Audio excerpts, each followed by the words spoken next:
Hi, everybody. This is Jim Cornette, pro wrestling legend, and you're listening to the Book in the Territory Unprofessional Wrestling Podcast. This is the artist formerly known as Daryl Van Horn, James Mitchell, the Sinister Minister, and I'm here to let you know I would rather slam my cock in a car door than to miss the dulcet tones of Hard Body Harper, my illegitimate son, on Booking the Territory podcast. Woo, Messi, this is professional wrestler Jimmy Valiant, the Boogie Woogie Man. Tell my people and my brothers and sisters, don't you dare miss Booking the Territory. Oh, yeah. This is a one-man gang. You're listening to Booking the Territory Pro Wrestling Podcast.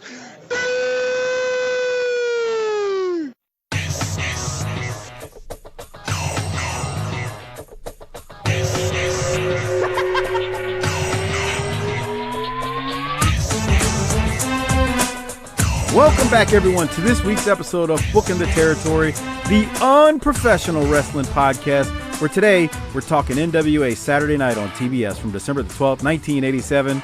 I am back with Hard Body Harper and not Doc Turner, as Lance is with us yet again.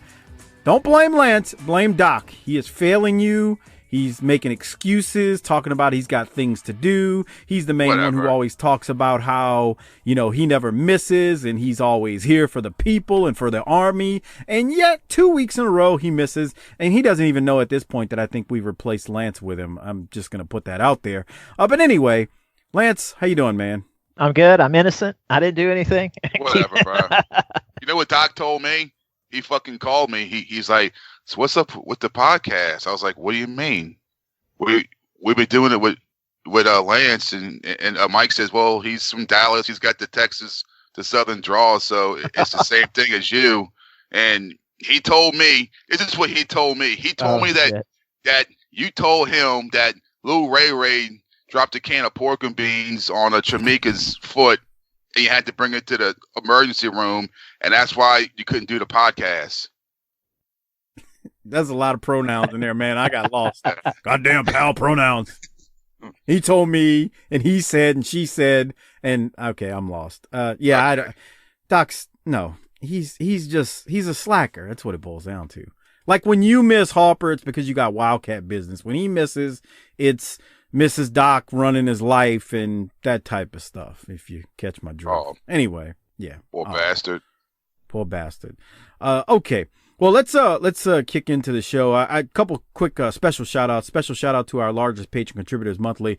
Disrespectfully Classy, Marky Blassie, at K_row86, Kyle, and Mike Childry. Thank you for being our largest patron contributors each and every month.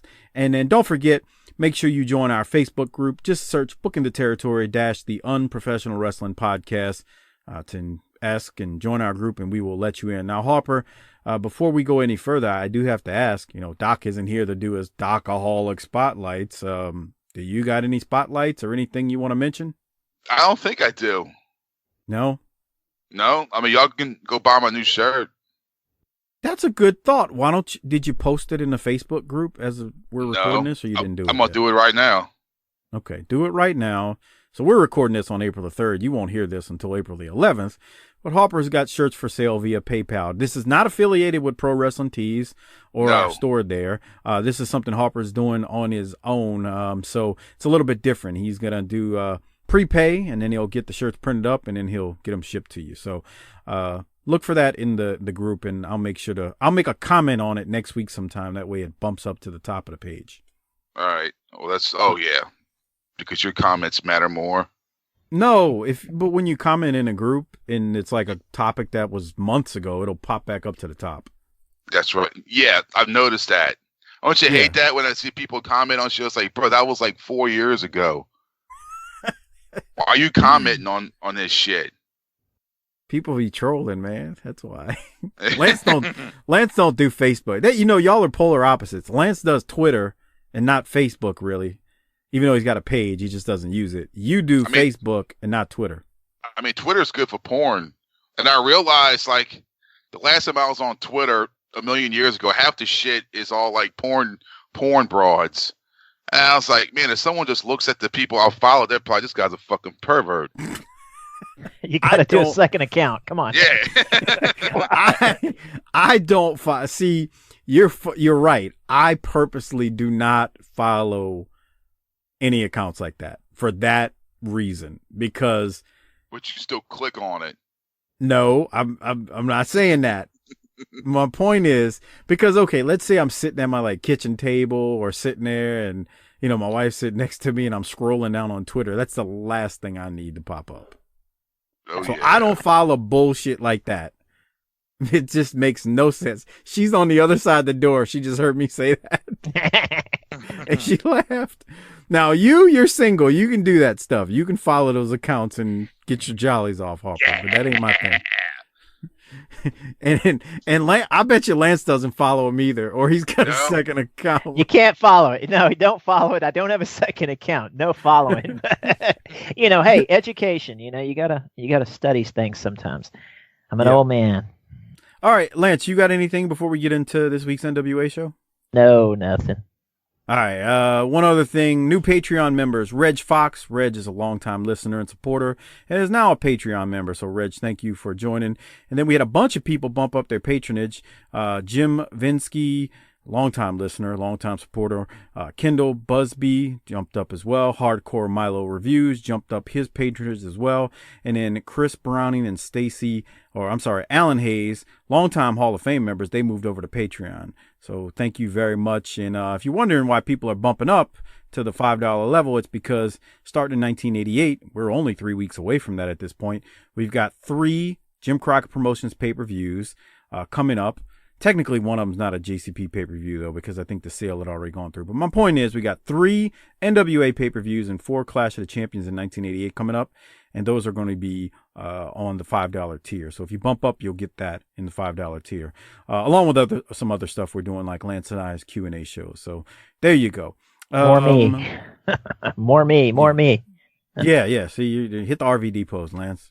Whole effing show. I like to do that one. All right, so let's get into this thing, and it would be good if I get the video recorder rolling, because I'm having a problem with that these days. But anyway, again, it's December the 12th, 1987. We've had a lot of fallout happening as of recently, so before I just kick it off, let me just play the opening of the episode with Tony Schiavone, as he is inside the arena in the lower level, underneath the bleachers or stands, if you want to call it that, in the seats. Here it is. Hi, everybody. This is Tony Schiavone. For weeks now, we've been trying to talk with the Four Horsemen to find out about possibly bad blood between this group, this unit that obviously is the stalwart, the top unit in this sport today, the Four Horsemen. And right here, the limousine is pulled into the arena right now. Getting out of the car, first of all, James J. Dillon, the Nature Boy, Ric Flair, and we're going to be able to talk to them in just a second, let them get their bags out of their car and see if we can't talk to them. James J. Dillon, there's been rumors about bad blood between the Four Horsemen. Can you explain this? Schiavone, there is no problem with the Four Horsemen, and frankly, I'm tired of being asked the question. There is no problem with the Four Horsemen. I have no other comment to make. Okay, that from James J. Dillon. Here's Ric Flair, the World Heavyweight Champion. Champ, what about bad blood within the Four Horsemen? We've heard a lot about it. You know, I've heard this time and time again, Schiavone. There's no problem with the Four Horsemen. I'm the team spokesman, and I've given it to you straight off the cuff. No problem. We're the greatest wrestling unit in this business. A lot of jealousy prevails around us, but there's no problem in the unit. Got it?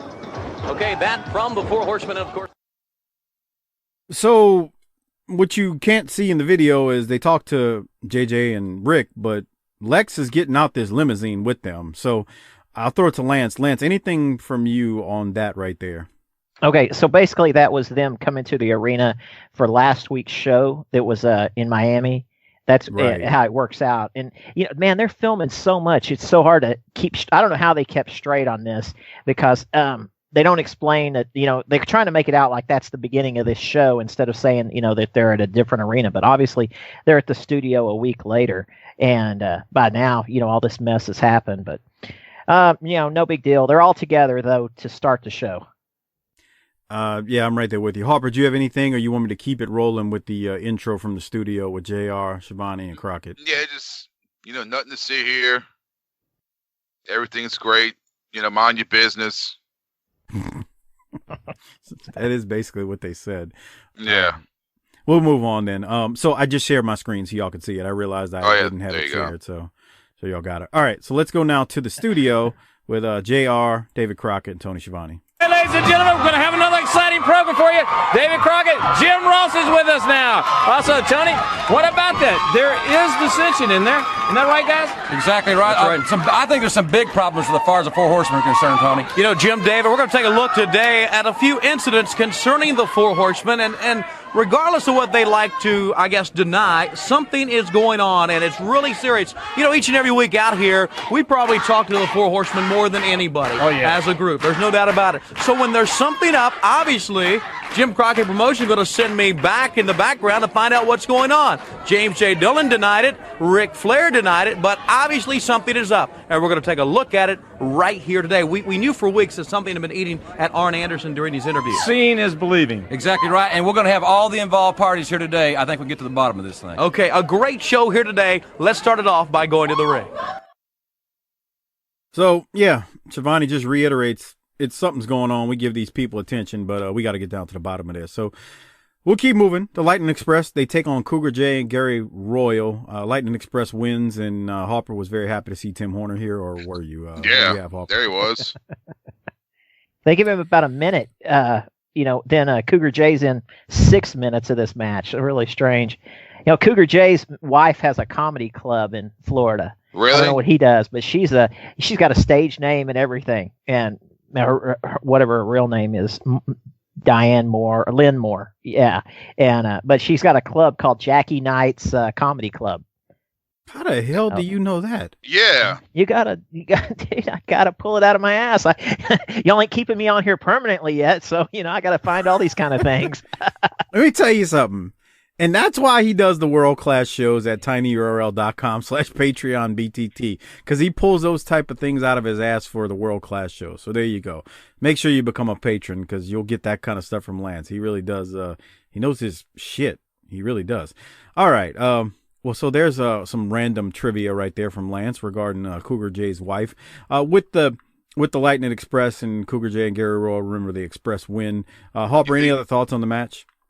You think Horner's like, man, I hope Pam's watching. I hope she's watching me win. Pam Lawson? I don't think he knew her yet. I wonder. I think he met her. I love listening to that. If I'm having a shitty day, that's what I listen to. I go on YouTube, type in Jim Cornette, Horner rant.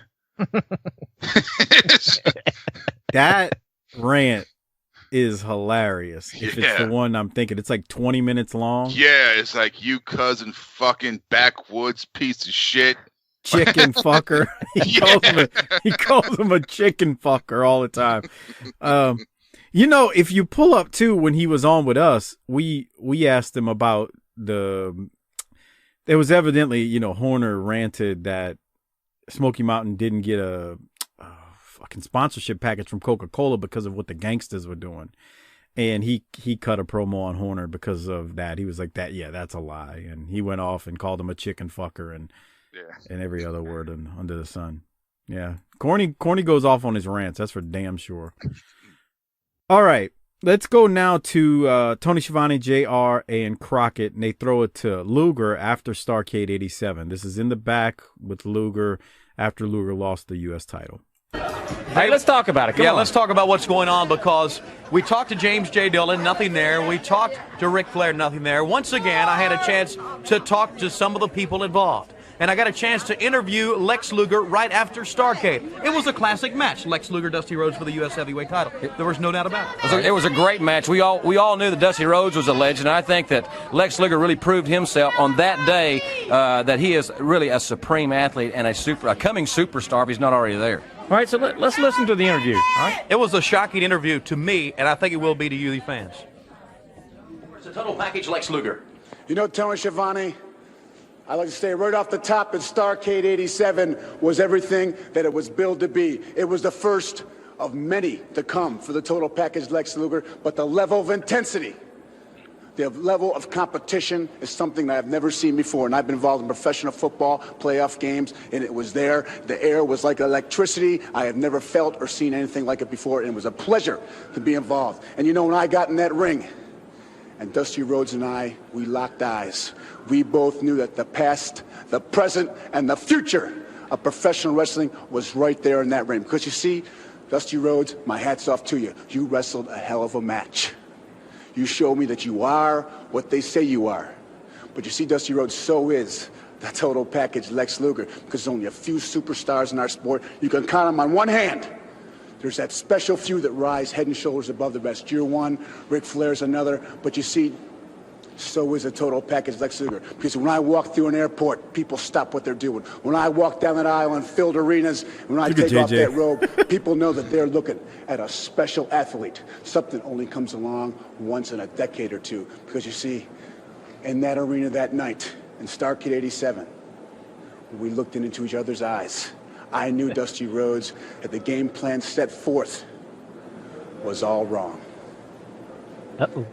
Excuse me. I don't think I understood you right. Shivani, this interview is over. Luger, you and I need to talk. James, we've been personal friends for a long time. We're business associates, but this interview is over when I say it's over. What I'm saying is from now on, you're welcome to accompany me to the ring at any time. But the bottom line is I will win and lose matches from now on my own merits as an athlete and as a competitor. There will be no more outside interference.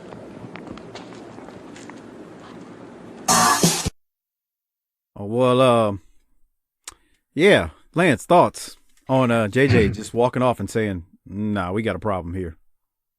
He's, Lex not making excuses. I mean, he lost the match, but it's just the fact that he's been in there with the great competition, getting the rub, with Dusty, but not mentioning the fact that he lost. So, it's a total change, from any heel. All of a sudden, we're not bitching about the loss. We're talking about how great it was. It's maybe a little different these days, but of course back then, there wasn't anything like this. It's obvious turn. Yeah, I agree. Harper, what'd you have from anything Lex said or JJ did right there? Man, JJ's fucking awesome, huh? Doesn't he seem real? Because it really does. Yeah. He really played it off like you could see how mad he was, but he really didn't have to say a lot to be mad. Yeah. I mean, he tells Tony, he was like, look, this interview's over. Right.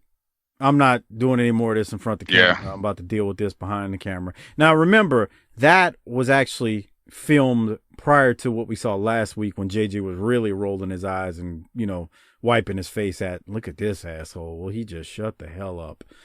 So keep that part in mind. It is what it is. They're telling a little story here, and we're going to get more of it later in the episode. So we'll keep quiet now and just move to the next match, which is Barry Windham defeating Trent Knight. I don't have anything from it. Harper, did you? No. Lance, you? The guy fucked up the abdominal stretch. Oh, he was.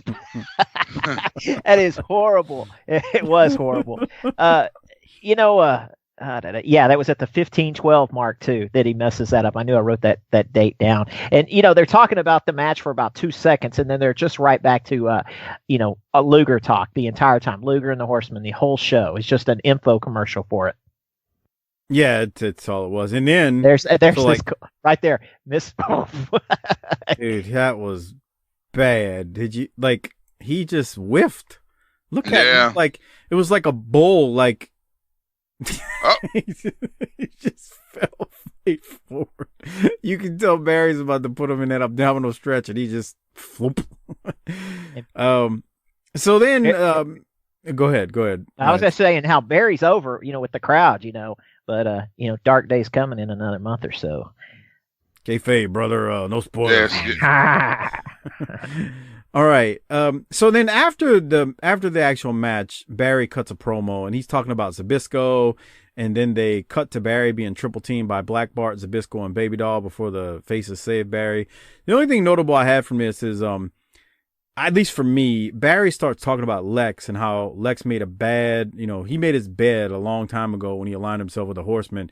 And I thought about that because if you remember, Barry told Lex when he first came in not to align himself with the Horsemen, but Lex did it anyway, and they destroyed the podium. Remember that, Harper, when they yes, they got he tried into to it. Warn them. Yeah, yeah, and then they got into this big old fight. Like it was some crazy shit. So I thought about that, kind of watching this as Barry's cutting his promo, and he's saying that I tried to warn him. Yeah, he did, and Lex didn't want to hear it, and they went to blows. But did you have anything else from it, Harper? No. All right. What about you? No, let's roll. No. Okay, cool. So after Barry, we go to Hayes and Garvin. They defeat John Savage and David Isley. I don't have anything from that. Did you, Lance? Isley is Thunderfoot 1, if you needed to know that. Sometimes No I'm way. just digging. that's Not every what time. I see. You wouldn't think every time, but in his stuff, it's that he's Thunderfoot 1. Whoa, and it looks like it. So I watch thought- it now and then see it. That's it's not Yeah. Gladiator. I'm not talking Gladiator. I'm Right. talking Thunderfoot. But I thought Thunderfoot 1 was Joel Deaton. Well, we'll watch in a second. At the end of the show, Okay. see if it looks like him. I mean, that's what everything's coming with. But 35-year-old Garvin in his hot pants there. Yeah. I just can't stand stop rock and wearing roll. those pants that he used to pull down. I can't stand rock and roll Garvin. Just wasn't my thing. Yeah. What were you saying, Harper? You at least he doesn't what? He stopped wearing those like shiny pants that stuff. What's her name? Used to pull off of him. Yeah. Yeah. Yeah, and his suspender sometimes. Yeah. Right. His look definitely is a little bit different here. The Spam Slam of the week. There it is. which We got another commercial for Spam on Jim Crockett Promotions television. The Rock and Roll. You think if we fucking tell them like, hey, y'all fucked up, y'all got this like free Spam commercial on y'all's shit, they'll like give us the fucking network for free for being, class X? I don't think so. No. The Nah, fuck. Yeah, I think it'll stay the same. But boy, you nailed it. That Spam logo hasn't changed. Dude, look at it. It's the same fucking can. I guess for something like Spam, like it doesn't have to change. You know what I'm saying? It's like a pack of Marlboro Lights. It's the same. Who's ever buying that fucking product could give two shits what the fucking logo looks like. I think you're right, man. I don't think they care. I don't think they care because I don't know if the Hormel logo has changed. I'm sure it has. I think that has. But don't mess with the greatness of Spam. Yes, But don't mess. that's Spam that- yellow lettering is the same. That like McNeese look with the blue and the yellow. Yeah, McNeese, the college. All right, so again, the Spam Slam, Rock and Roll Express get the Spam Slam, and now we're going to go to Hayes, Garvin, and Precious. They're cutting a promo, but I am going to fast forward to Michael Hayes' part, so let's go to that here. Go with it, Michael. Well, what a wicked web we weave when first we try to deceive. And they telling people there is no dissension. But you see, there is dissension in the Four Horsemen. And it is at that time, the prime time, when they are most vulnerable because we got matches lined up. And it is ripe for the picking. It is time for the fall. And I guarantee you and promise you, very soon, Michael P.S. Hayes, Gorgeous Jimmy Garvin, World Tag Team Champions. Because, baby, we got what it takes to take what you got like 4 peas in a pot, and the peas will be jumping if the water wasn't hot. All right, let's go to the Christ. ring. Goes in the ring. Harper, your thoughts on Hayes' rap right there? That's fucking great, huh? The peas wouldn't be jumping if the water wasn't hot. Yeah, I love it. What else you got, Harper? Nothing. I mean, it was fucking great, Yeah, it's fun. typical Michael P.S. Hayes. He's rapping. What you got, Lance? I don't know. I don't know how long I'll be with y'all on the NWA shows, but it's strange that, Michael Hayes told Chris Adams not to leave after UWF, to wait and see how they were going to use him, and he couldn't do it. But, in another month, Michael Hayes leaves. But he comes back fresh. I think it was the right decision. I guess he saw that, this time, Kerry Von Erich was coming back to Dallas. Buddy and Terry were in Dallas. They were going to have another Texas Stadium show. So I guess that's why he left. But it seemed like he had a pretty sweet spot. I mean, he's about to work this deal with Flair, so I agree. He kind of did, and he gets his ass. You know, does the job all over the place for a month and a half, 2 months, all over, and then all of a sudden he's gone. Who's yeah, that? but you know, Michael Hayes when he Oh. works with Flair, of like over the next month. But like the thing is too, like I don't think you really hear people talk about, oh well, he didn't job. You know what I mean, Lance? He lost to Flair, you know, every single day for a month. To me, I don't think you ever hear really people talk about that. No, because it's common. Yeah. Well, you see, I mean, my thing, if you're gonna lose like that, I mean, it's at least against Flair. Yes, the world champion. Yeah, good point. Right. Right. When the NWA world champion still meant something. Right. It's not like it's against, you know, Tim Horner or something. Yeah, you're exactly right.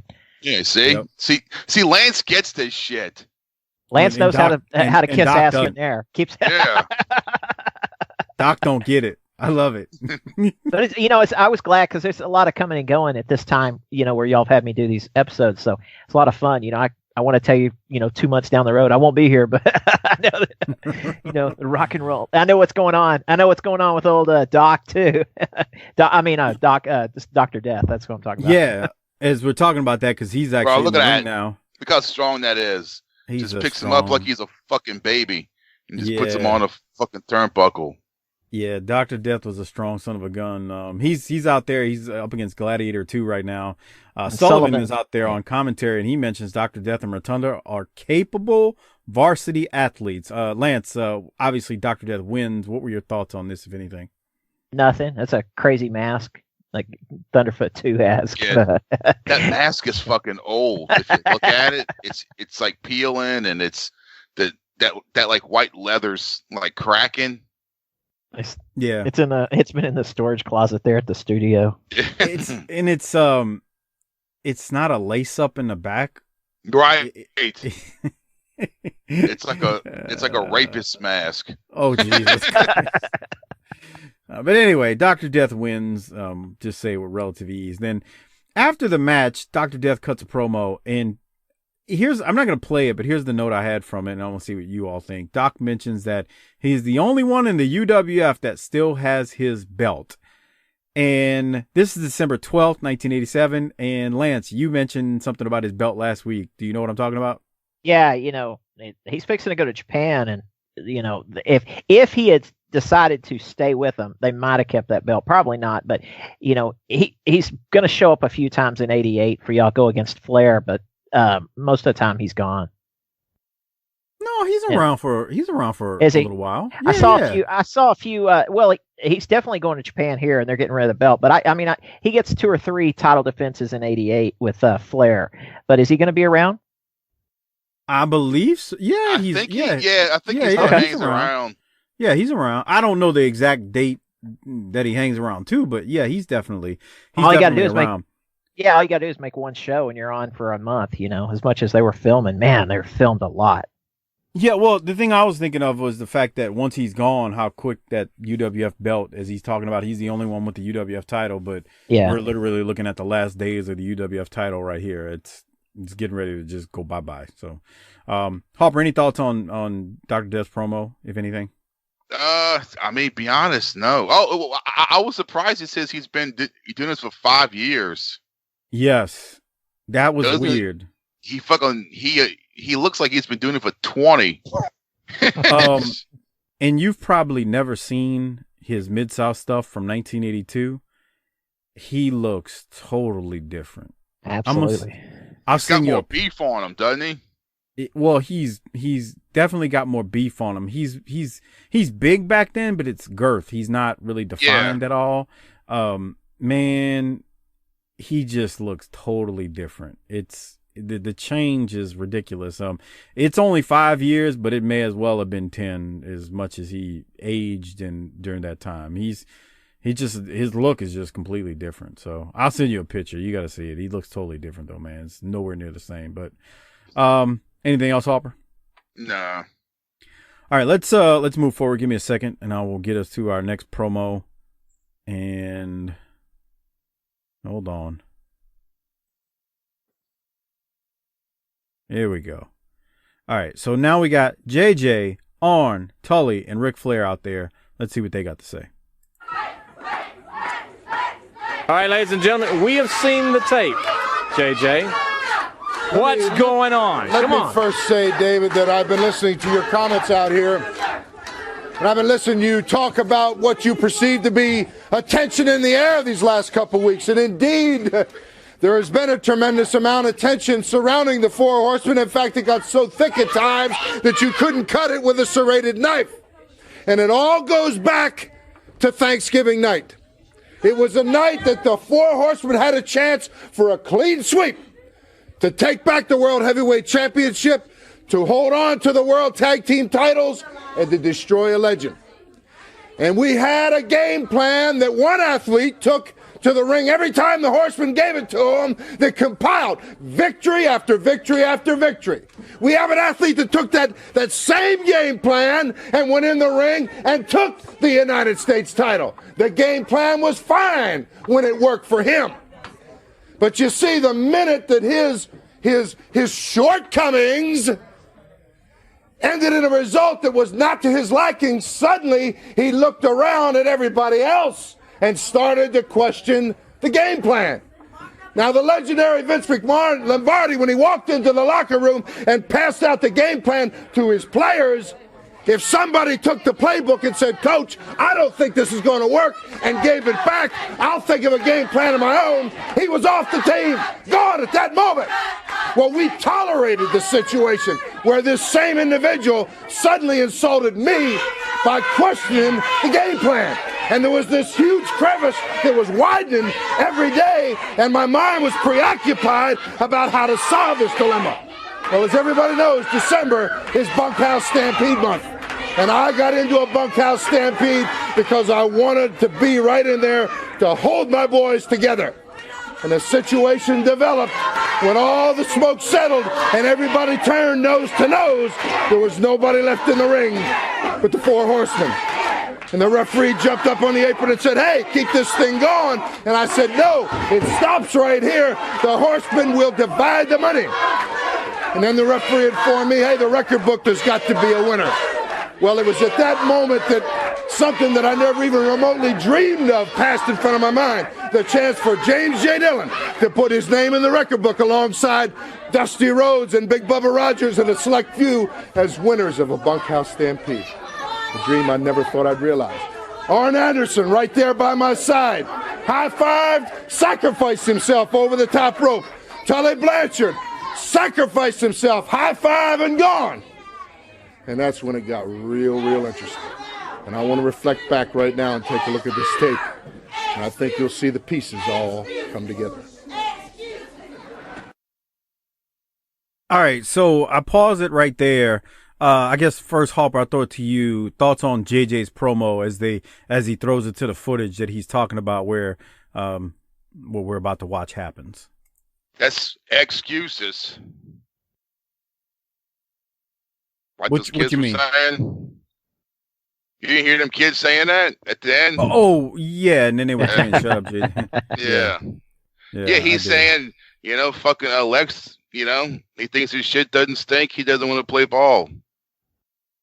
Yeah, I like how he was like, he went off. He's like, they had a chance at a clean sweep. We had a game plan for every match. I mean, JJ's really laying it out good. It's perfect with the whole game plan. And when Lombardi hands out a game plan, if you didn't follow it, you were gone. And then JJ lays out, then he's at the Stampede that they competed in, where Arn, Tully, JJ, and Lex were the last ones. And they figured, all right, we got this. This thing's over.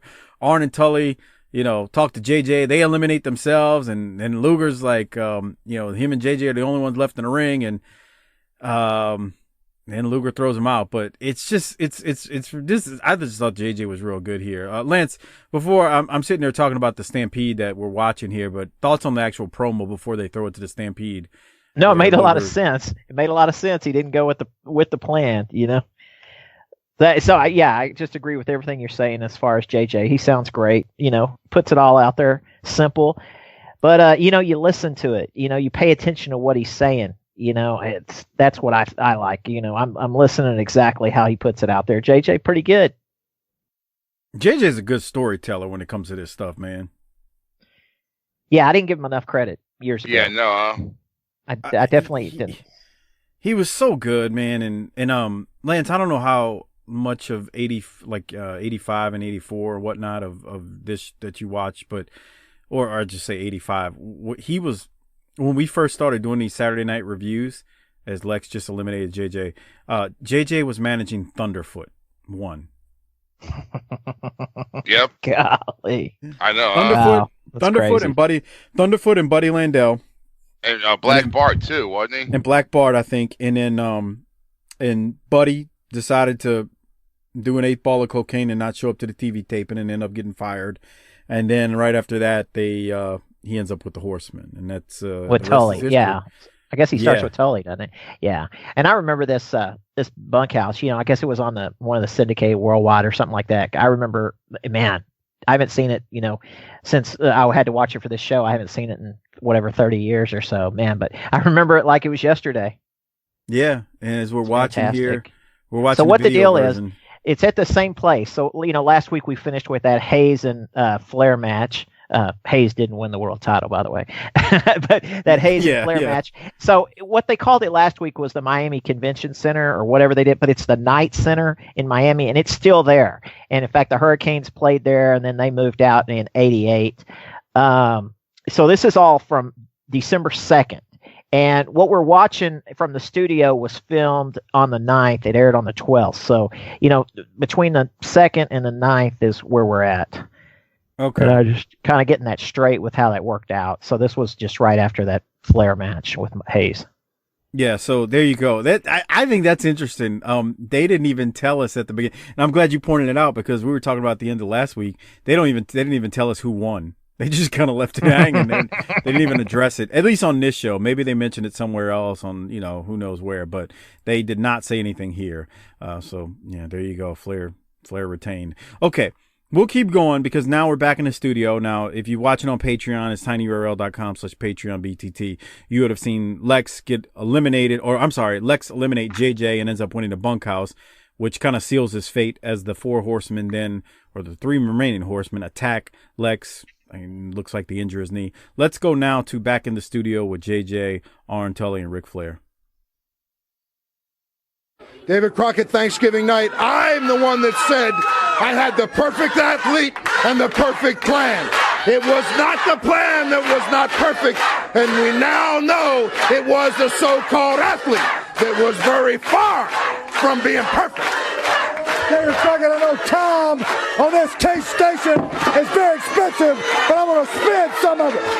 1 year ago, J.J. Dillon came to me, came to Flair, came to Tully. He said there's a guy down in the Everglades of Florida with a fantastic body and willing to learn, a diamond in the rough. So what we did was we sacrificed our time, our body to train Luger in the aspects of being a horseman. He came along real well.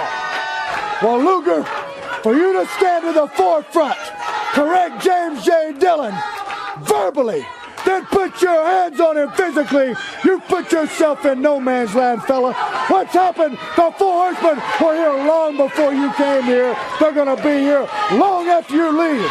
Now, you're the perfect physical specimen. You're the total package. But what you are alone is just another man. With the horsemen, you rose to greatness better than you could ever be by yourself. But the bottom line is, my friend, you want to find out how good you are, you're looking at the measuring stick. We're not going to draw straws to see who gets on you, Luger. You want to be the total package. You're no longer a horseman. I'm going to look you eye to eye. We're going to find out. Don't cry about the game plan. The problem was the execution. The game plan was fine. You're not the athlete to pull it off like you think you are. You were coached by the greatest of them all, James J. Dillon. You were trained by the greatest of them all, Tommy Blanchard, myself, Ric Flair. Any shortcomings you had on your own. Now you want to find out if you're the total package. You want a full grip on what the 4 horsemen are all about. You're looking at the measuring stick. I'm coming for you, Luger. Don't be looking for me. That's it, baby. Yeah. All right, we'll be back with more action right after these minutes. Arn is a goddamn man. Yeah, he's a fucking... God. Who is more manlier than fucking Arn Anderson? No one. Yeah. I mean, look, let's be real. Someone will go, "Oh, what about?" I mean, I get it. There's somebody, but he's out there. He just held church service. Like he was like he said a couple days. He said, "We helped you, we mentored you, and now you ain't shit without us." I'm like, "Oh, this is great." Lance, what do you have from it?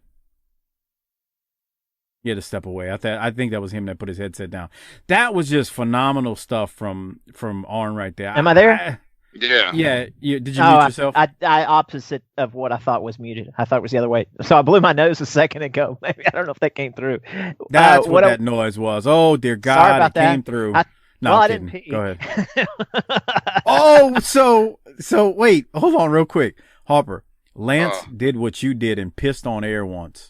I thought it would work, and I knew about yours, Harper. I knew about his, but hey, I was still young. I edited it out. I edited it out only because I think I had like a promo playing in the background, and you really couldn't hear the promo because of the stream of piss. So I had to edit it out. With yours, it was just Doc and I talking. You just cut loose with a stream of piss in the toilet. Sometimes you gotta go. Anyway. What I was going to say about Lex is I forgot what I was going to say. I've got it written on the next interview. But I know what it was. They're going to go right into more Arn and Lex feud instead of going straight with Lex and Flair, and that might have been a mistake, but it works out in the end. I don't know. I think he's got to work his way up to Flair. That's it, because right. Sting is leapfrogging him. Sting is about to leapfrog him as far as popularity, and Sting's going to make his name in just a couple of months at that Clash in March of '88. So, and then it'll be Sting for first half of the year, then the Bash and Starrcade in '88 are all about Lex, and Lex gets about 1 billion title matches. So, and then it's Nikita. Nikita's not. We'll talk about Nikita in a second. Yeah. Was Sting that big in Mid-South and what have you? Yeah, he was big. He started shrinking, in another year or two, years. But man, he's freaking huge here. Okay, hold on. Harper, when you say big, do you mean popularity, or right? Do you mean like size? I'm sorry. This whole gimmick and it was getting over, or see? Oh yeah. I thought you meant his muscle. Yeah, no, he wasn't a face at first, but I think he was popular. I don't think he was what you end up seeing in the NWA, as Ronnie Garvin gives this poor bastard some chin nuts right here. No. I never had a problem with Sting. I was more of a Sting fan than I was Luger. Doc is the one who has a just disdain for Sting, like Sting, touched his booty hole inappropriately or something at one point. I don't know. I don't understand Doc's hate for Sting. He hates Sting more than he hates Hogan, which is just a really, really weird thing. But anyway, he was big. He's not what he's about to be, if that's the question, though. I mean, he wasn't like he wasn't like your UWF champion. He never had a run as a champ. He did a lot of tags and whatnot in UWF, but he was all right. But I mean, he wasn't big. He's not what he's about to be here, if that answers your question. Lance, I thought that's what you meant when you were talking about big. Because I'm always talking physiques and stuff. Yeah. But yeah, he's coming along. I think people, he was always with Eddie Gilbert, and I think people wanted to cheer Eddie Gilbert even though he was bad in UWF. And Sting, the surfer look and all that. It's a natural baby face. So yeah, he's climbing it real fast right here, because March is going to come real quick. Yep. All right, let's keep moving. Remember, we're on the verge of these Jim Crockett Promotions pay-per-views and clashes. If you want access to them on the Patreon tier, bump up to the $5 and you get them. So that's the 4 clashes and the pay-per-views throughout '88. Also, keep in mind, too, we're not just going to stop in 1988. There's more pay-per-views in '89 and then more clashes in '89 as well. We're going to do all those at the $5 here. So I just want to remind everyone. Again, it's tinyurl.com/PatreonBTT. Help the show out. Become a patron. Get access to 150 plus patron-only episodes. Let's keep going. We got Ron Garvin. We just watched him give some chin nuts to Larry Stevens. Harper, did you have anything on that as he beat that poor bastard's ass like normal? I think he really put those nuts in his face because the guy didn't sell the fucking kicks, the stomps. He just laid there like a dead body. We have been watching Ronnie Garvin now for 2+ years beat the piss out of these people relentlessly, and he just. I mean, what do you call that move right there? I'm just gonna pick you up and fucking drop you, you asshole. Well, see, that's a mild bow and arrow he's got the guy in right there. That's not as bad as what he's done in the past, but Ronnie Garvin just didn't give two shits, man. He would beat the hell out of these guys, and he had no regard for anything. I don't know, man. He gave the dude some. The hands, I like the hand stomping on the hands. You're saying he's not selling that enough, Harper? No, watch here. Look, the one to the neck. Ugh. It's like he's not moving. Dead. Right. Yeah. Exactly. Yeah, he's not moving on the Garvin stomp. Here he comes. He's about to put his nuts in here. Right here. Chin nuts galore. I didn't look at it that way. Well, it's been a running joke for 2 years now as he hands out chin nuts as only Garvin can do. Garvin cuts a promo after he's out there pumping up the stampedes that are going on. I don't have anything else from it. Did you, Harper? No. You don't think he's ever gigged his forehead, do you? No. Of course not. Look at that forehead. It's not that bad though. Yeah. It's not like Dusty. Let's get it. Yeah. Yeah, it's bad, but it's not Dusty. God, Dusty's head. Jesus Christ. Anyway, all right. Anything else before we keep going to the next match? Nah. All right. I'm trying to get to it, even though. Yeah, I can't wait. Mighty Wilbur. Ugh. Yeah, well, there's a match. It's Mighty Wilbur and Ricky Santana versus Joe Lynn and Denny Brown. Shit. You can go buy a car from Ricky Santana. Whoa! What's that, Lance? You can buy a car from Ricky Santana. What's he doing? Yeah, he works in the service department with 2 or 3 of those guys work in the service department. Is that where Haku was working? Oh, really? Yeah, there's 3. Glacier worked there. You could look up and see the service department, see Ricky Santana and that's a couple crazy. More of those guys. Yeah, it's been about 15 years since I looked it up. But everybody knew they worked at this one car dealership. Hey, man, got to earn an honest living somewhere, man. No. Yeah. Good for him. It seemed like a manly thing, you know. It didn't seem like he was, working at, I don't know, wherever. But, he's working at a car dealership, being in the service department. It seems like a manly job for a wrestler afterwards. And so I felt like Glacier probably worked on air conditions. He was like, hey, my air condition, it's not blowing cold anymore. I was like, wait, hold on. He pops the hood, and there's the fucking compressor. And he goes, and it's like, it's fixed now. Imagine you go into a bunkhouse stampede house show, and Mighty Wilbur wins the bunkhouse, and that happened 2 or 3 times. Ugh, man. Jesus, it's the worst. They did 3 house shows on Christmas of December of 87 and stuff. 3 house shows on Christmas, 2 during the day and 1 at night. Man, damn, Jesus Christ, damn. Screw you, Jesus, and your birthday. Jesus Lord. I mean, a matinee too. That's what's crazy. Yeah. We had a Christmas show the last Christmas. Oh, you're talking about Wildcat. I was like, yeah. They had a show in New Orleans, Lance, Christmas night. It drew too, didn't it, Harper? Mm-hmm. Yeah. Have y'all seen? Has Ron Simmons already been on? Have y'all seen him? Yeah. Okay. Yeah.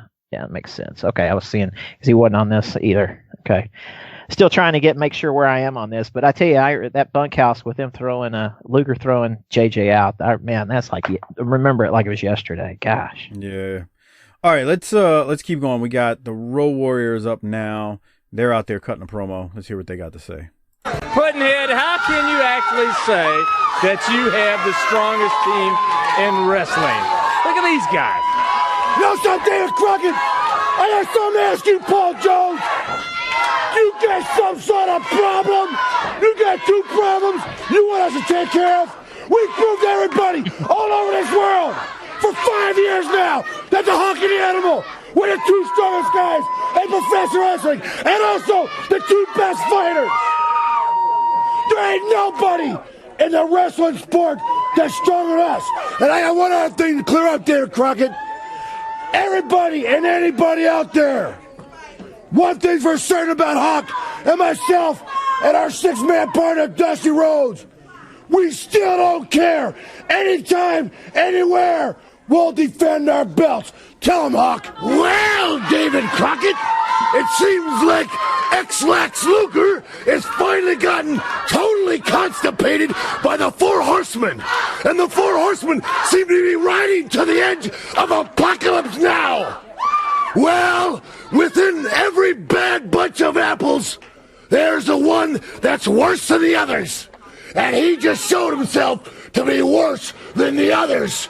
Now, bunkhouse stampedes, our kind of match, what we grew up with, fighting bunches of people and walking out the winner. We'll be deviating septums, ripping out goozles, and knocking tartar off the teeth of every person who's stupid enough to not just jump over the top rope and get rid of the inevitable. The inevitable being me and Animal sitting in the bunkhouse stampedes, jumping over the top rope together and collecting the money. Then we give it to Paul. He takes it to the bank. Lord knows how much we got. Don't make no difference to us, because what makes the difference to us is beating people up and being the best. The Legion of Doom. Like it or leave it. David Crockett. That sumbitch is so intense. Lance, what do you have from this? That's great, man. Hawk just on and stuff. It's just, now you want to talk about underrated. That is just pure genius right there. And they look like a comic book come to life. They just incredible and stuff. And at the same time, the magazine's just covered with the Road Warriors every month, and they're on fire. I guess they've already been to AWA at this point, right? Yeah. Oh, 85, 86. Yeah. So, Yeah. they come back and finally got in the NWA title, because they didn't get those belts. They only had the national titles before they left. They didn't get the world titles until they came back. So AWA titles first. Harper, would you have anything from this? Was this the first time that, as far as I can remember, this is the first time we hear him call himself the Legion of Doom? No. They had been since 83 with Bundy and Jake the Snake, when they were all not Bundy wasn't with them, but Jake the Snake and them, they were all LOD together. That's the first time, and they had already and they had patented that name, whatever, trademarked the LOD. And Vince McMahon, when they go up there, he asked him what we don't want to be the Road Warrior. I'm not going to use the Road Warrior name. What do you want to do? And they said, oh, what about Legion of Doom? And then they found out that they already owned the name after they started doing it. Oh, that's awesome. Yeah, that Animal has told that story about when they went up there. Real quick though, you talk about Legion of Doom. Yeah, I forgot. I think actually Steven Jaworski, among probably 50 other people, sent me emails and messages about that and posted it in the group when we were talking about this a few months back. I think that they had that for a while, because I think they had said this one other time on the show, and it was a few months ago, and somebody was like, no, 83 is when it kind of first happened. But I've heard Animal tell that story about when they went to WWF, and Vince was like, oh, well, what are we gonna go with? We don't want to. Can we go with the Road Warriors? And Animal's like, well, Legion of Doom, and he said, I knew in the back of my mind we had already had that name, and it was ours. But they went with it, and by that point, Vince couldn't do anything about it because they were already using it on TV, I guess, and everything, right, Lance? Yeah. I wonder how they got it, because they got that name from the fucking comic. That's the truth. Exactly right. Right, from the Super Friend cartoons. I guess if you trademark it for wrestling purposes, maybe that's it. That's the only thing I can think of. Yeah, any attorneys out there that listen to us, you can send that to Harper. Harper, excuse me. Stephen P. New. Steven, no. Harper, give them your email address. I had people asking for your email address last week so that they could email you. It's Mike Mills at Gmail. No. You see how you are? You see how you are? The Ether Bunny wanted your email address, so that's what he had messaged me on Twitter, and I was like, I'm not sure what it is. See? So, but you see how he is. So just message him on Facebook. He'll get with you there. There you go. All right, let's keep moving. We got the next promo up next, which is J.J. Dillon and Ric Flair. Let's go to them, see what they have to say in response to what's going on with Luger. Here it is. All right, JJ, I'm glad that you considered to come back out here and the World Heavyweight Champion Ric Flair, because he really didn't get to say much. David Crockett, I feel like the whole weight of the world has been lifted off my shoulders, and I can breathe a deep breath, and I really feel great. You know, the Four Horsemen, we got more hardware than Ace Hardware. The World Tag Team Champs, and of course, the only world champion in my eyes that there's ever been. Who else but Nature Boy Ric Flair? You know, David, you sit out here and you either have the pleasure or the displeasure of listening to a lot of great athletes in the National Wrestling Alliance tell you what they are, where they've been, what they're going to be. But very few athletes walk out here, David Crockett, as you know, open their mouth, tell you what they're going to do it, and then bring the ingredients, the final ingredients, if you may, a world championship belt. There's not a lot of them around. You have to be great to own one. Now, this deal with Luger, I got to be honest with you. I liked Luger. Luger is one of the greatest athletes that I have personally had the pleasure of ever being associated with. J.J. Dillon would have never taken him under consideration to be one of the Four Horsemen if he wasn't qualified all the way along the lines. Mind, body, athletic ability, desire, heart. Luger had it all. And he had the privilege, and I mean the privilege, of being associated with Ric Flair. This is what Ric Flair is above all else. He is the world champion. And Lex Luger had the privilege of walking through airports, of walking into every major arena, banks by my side.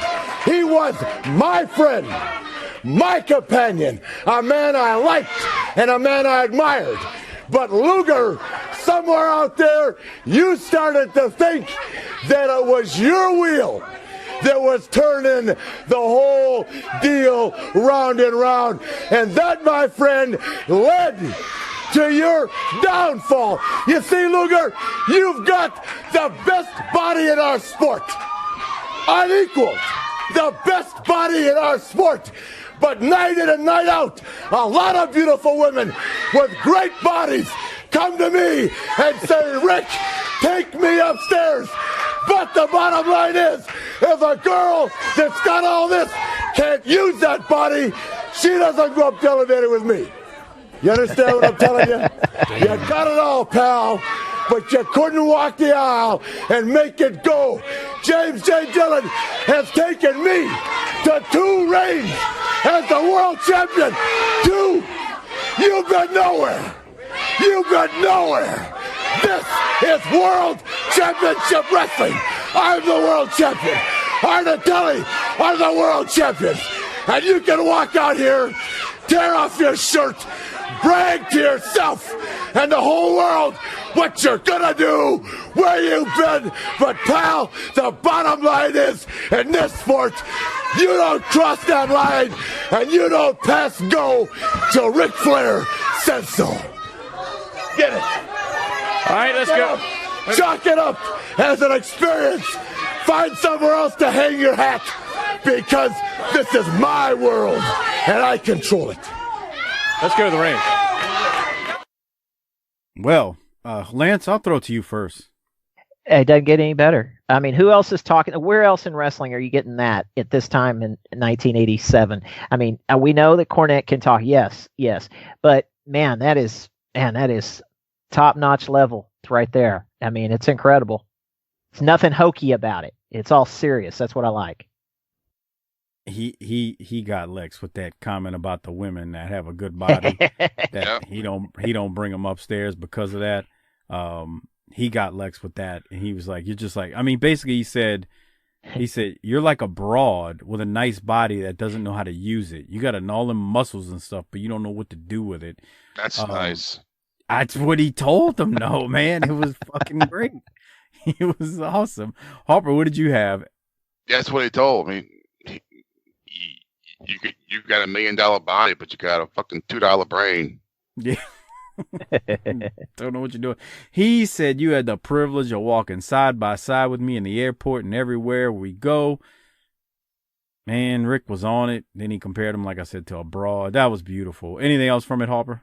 No, just classic Rick. Yeah, very much classic Rick. I paused it on the video. Do y'all see this?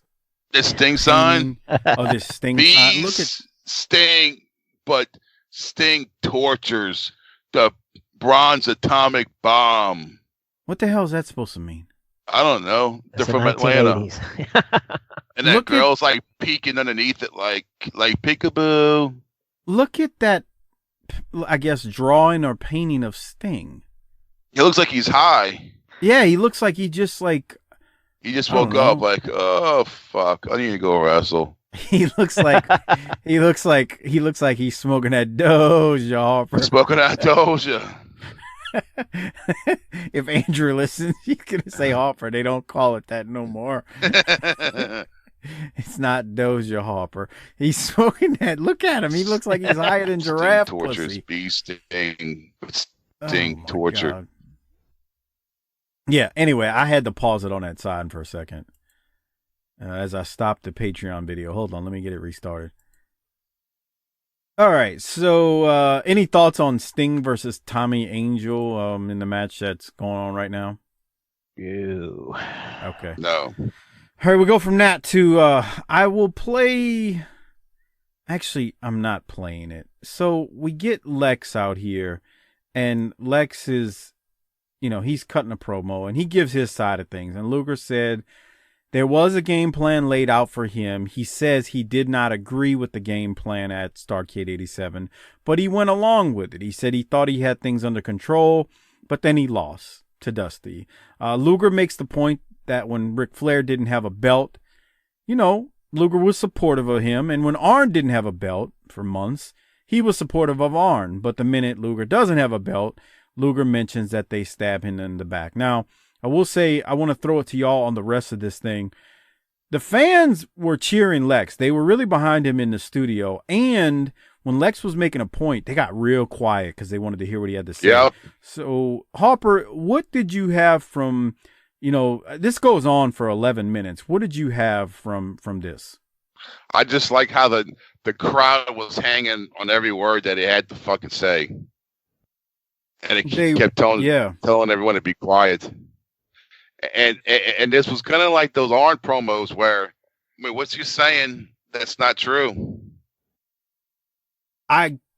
Especially in that opening part when he was talking about how supportive he was of Rick and how supportive he was of Arn when they didn't have belts. He was, not a lie was told. I agree with you. What else did you have from it, Harper, as you listened to this whole thing? I think this was the best promo that he's done. And it was long, too, to say it was that good. Like, he really... again, the only reason I'm not playing it is because it went on for 11 minutes. I tell you what, I'll put it at the end as like an Easter egg at the end of the episode. Because it just goes on for so long. But I will... He stumbled a little, but... I really thought he lost his train of thought, but I thought he really did really good. Lance, what did you have from it? Yeah, he definitely lost it maybe twice, but he puts it together. He even makes says something about everybody being loud, and he's lost his train of thought. And when they're so quiet listening to him, when does that happen? He mentions that he took the elevator instead of the stairs, that Barry warned him about going with the Horsemen, and he's ready to take the stairs. Yeah, you just can't deny this interview. People have whatever they want to build up about Luger. I was into it at the time. I'm into it right here. It's the most important thing going on in the whole promotion is Lex's turn right here. And it seems like the most important thing. We've talked about the whole hour before this interview, and here it is. and I think he's just fantastic in it. I mean, it's long. I mean, how can you deny that? I mean, it is a long one, and he goes with it. Yeah, he really does, man. I definitely got to give him credit. He did a good job. To the point Lance just made at the end there, he says from now on there's no shortcuts from him, and he tells the Horsemen that they made a mistake. But I just thought he was really good here, man. The crowd, like we said, was really quiet, and they were hanging on every word he said. I can't remember, Harper, we've been doing this for a while. I can't remember a time, in recent memory at least, where the crowd got that silent. Do you? Yeah. Yeah, he had them kind of in the palm of his hand as he went through this. So just hats off to Luger, because we haven't always been kind to him, but he did a good job right here. He was very much solid, and I got to give him credit. All right. Anything else, Lance, from this promo? No, that's good. All right. Like I said, I'll drop an Easter egg of it at the very end of the episode. Harper, anything else from you? No. Okay. So the next matchup is Larry Zbyszko. He's out there with Baby Doll, and he is going to battle Rocky King. Poor old Rocky King loses. Lots of Barry Windham chants in the crowd. Mm-hmm. Any thoughts, Harper, from this match? Is he going to become the next Southwest champion? Western Heritage. Yeah, well, whatever, bro. He will be the second and last Western Heritage champion. Oh, so damn, Lance is ruining it again. Spoiler alert. So no, go ahead. So Barry was the only person to hold his belt? No, Larry will. Barry. No. That's what he's saying. Barry was the first one. He's asking. Yeah, Barry. Yes. Oh, sorry. fuck. Yeah. That sucks. They're treating it like it's a great thing. And what the deal is Tony says Zbyszko's 13 years, he's never had a major championship. And I'm going, wait a minute. He's national champion, at which, he bought the national championship, but then in a tournament won it in '83. He's former WWF tag champ and the BS AWA America's champ that they had before he goes back to AWA and is world champion later on. But he's had titles and stuff. I kind of discredit him there, by saying he hadn't held anything. I wonder why they made this belt up. I thought it was one of those old belts like the NWA North American champion and all that kind of shit. No, it just came out of thin air. Yeah. It was no. It was also God, I've had this discussion with people and I can't remember what was said because I didn't remember it is what I was been told, but it was also kind of like a secondary title in for the UWF as well. Like it was I don't know how to explain it. And I don't want to make the comparison of it being an intercontinental title, like to the WWF title back then, but it was kind of like, I guess kind of like that is what I would call it. It was like a secondary title for that, I guess, brand or whatever, when you think of Western States Heritage. But I agree. I just never thought much of it at all. Even that Barry sucks. having it. So there you have it, though. Larry Zbyszko is going to be the next winner of it. Okay. Let me straighten that out. What? Okay. So it was a title, short-lived national title, a Jim Crockett's promotion that was filled via a tournament in the UWF in '87 and defended in the NWA. Yeah. So, okay, that because I was going, okay, how is it related to UWF? I didn't remember that tournament until I read that. Okay. Yeah, and just straightening you out, man, making sure. No, I appreciate it. Otherwise, I'll get like 100 emails, and Harper will laugh because he's not the one answering them all. But no. I appreciate that. I don't know if I remembered that tournament either. Now that you say that, but I felt like I saw it on UWF TV, and that's why I'm mentioning that. So okay, June 20th. June 20th in Houston. Of what? Of 87, right? Yeah. So see, that's the thing. That's literally so that think about that. That came out after the technical sale of the UWF to Crockett too, because the sale was in April of that year, official of April of '87. So there you go. Keeping it moving. Larry Zbyszko was out there cutting a promo. I don't have anything from it. I didn't think it was bad, but did you have anything from it, Harper? No. All right, Lance, you? No. Nikita Koloff then defeats Thunderfoot #1. Nikita still has both belts with him. I think this might be the last week. Is that David Isley? So I can't both tell. belts. Let me see. Y'all watched him with me. Yeah, I always thought Thunderfoot 1 was Joel Deaton.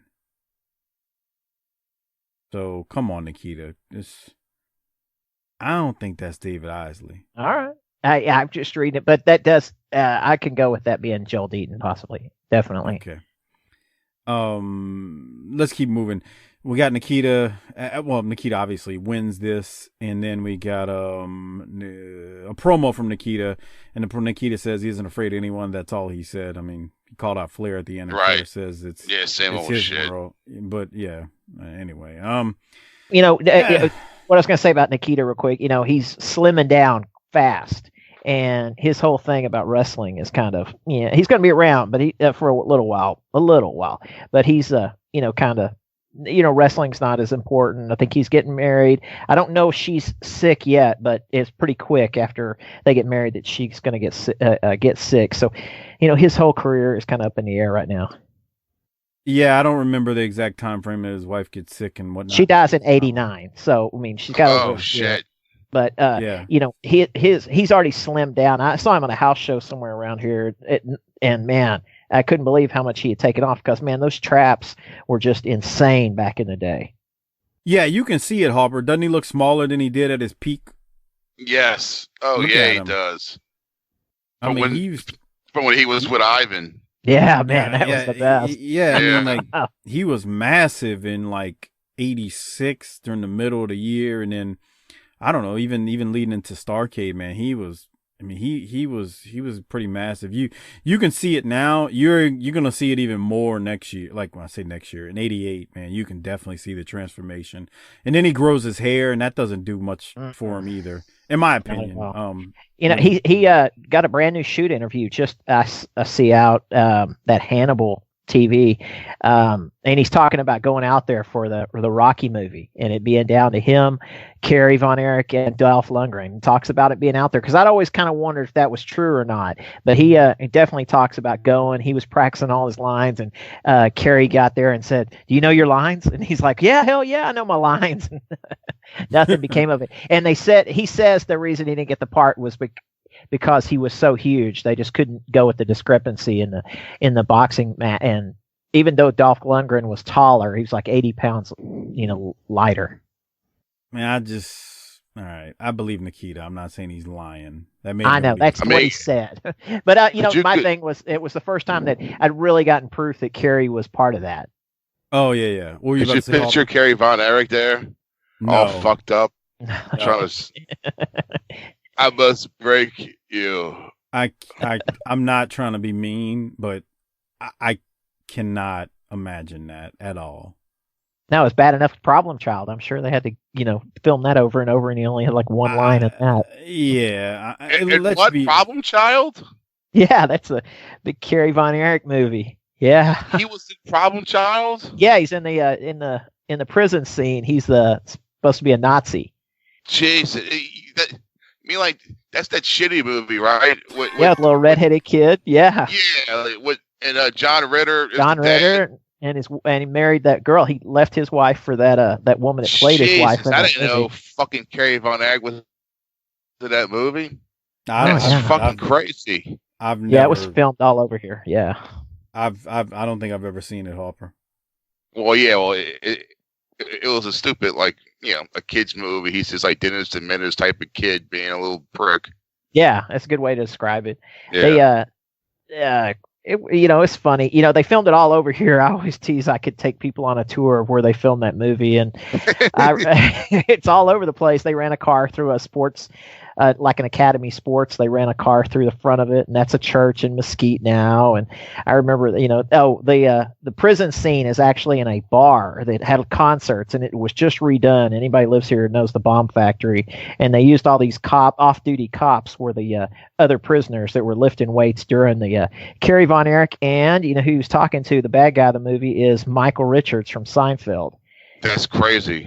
Because the little rotten kid was pen pals with Michael Richards and telling him to get out so that they could pull a job and stuff. And there is no way in hell, as Dusty Rhodes' promo from last week replays, there's no way in hell he could have been Dolph Lundgren in Rocky IV. No way Kerry could not have pulled that off. Nikita couldn't have it either. I mean, if we're going to be real, like that part needed to go to Dolph. Would you agree, Harper? Yeah. I can't see Nikita. Right. Nikita. I mean, Dolph Lundgren is a real actor. Yeah. Right. And I agree. I think Nikita's telling the truth when he says, why he didn't get it. That's what they told him. But fuck, Dolph Lundgren's a big bastard, man. I mean, look how much bigger he was than Stallone. Yeah, the height works out. Kerry wouldn't have been as tall as either one of them. And plus, it just didn't look it. I mean, Dolph Lundgren was perfect. I ain't gonna lie. I love that movie. You know how we got into to acting, huh? Dolph Lundgren? Oh, no, Dolph? No. What? Yeah, he was banging Grace Jones. He was Grace Jones' bodyguard. That's nice. And she's like, hey, I'm doing this James Bond movie. The one when they were in San Francisco. I forget which one. Oh, A View to a Kill with the Duran Duran song in it. And she look out. Whoa. And she was in it, and he's like, and she's like, hey, you should be in it. And he has this little role as a KGB agent or something. And that was his first movie role. I had no idea. There you go. Yeah. Let me write. Where's the pen? Let me write that. That was good. That came out of your ass, man. That was pretty damn good. He always does that. He always does that. All right, let's keep going. As we were talking about Nikita here, so let's keep it moving. We got the Midnight Express. They come out and they're going to defeat George South and Italian Stallion. Now, Cornette is talking 1,000,000 miles a minute out there, and then when he finally shuts up, JR says. Let me go to what JR says. Let me make that better, because this is a very, very quick match.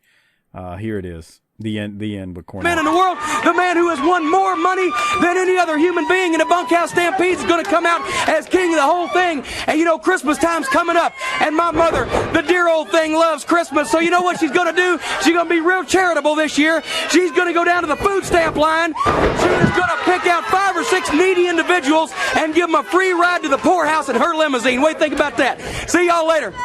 Good. Thank you. He's a classic, isn't he? One thing about it, he can talk all day, but it still doesn't take anything away from that team. They are tremendous. They really are.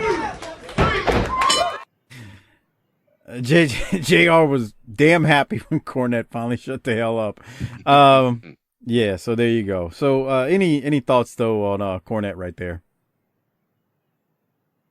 Lance, let me throw it to you. No, they kind of limited him this week without being at the desk. That's okay. Yeah. He got.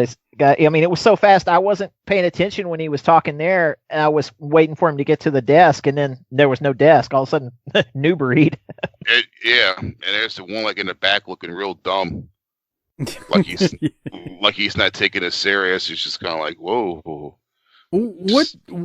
What did you want me to play from it? Was it the whole thing? I was just goofing off with. Okay, so the one in front is Sean Royal. Okay, right. He's the one that's had the wreck and everything. I was just saying how he sounds like John Belushi when he talks. Let me play it. I want to. Harper's old enough to know what I'm talking about. Yeah. Let me play it. Let's see what he sounds like. Midnight Express when we're finished with them. Damn, he does. Is that incredible? The new breed, and tell me if I'm wrong. We are going to take them and finish them off one by one. The big utopian, Big Blubber, the two Zandorian Night Beast, the Midnight Express, and that squid, Jim Cornette. The new breed is sick and tired of staying in limbo. We're coming out of limbo, and we're going to take the NWA by storm, by hook or by crook. And we don't care about anybody or anything that stands in our way. Tell him, Sean. It's merely a small matter of time before the new breed steps inside the ring, takes care of the Midnight Express and those United States tag team titles once and for all. As brother said, we are fed up to here with Jim Cornette's mouth.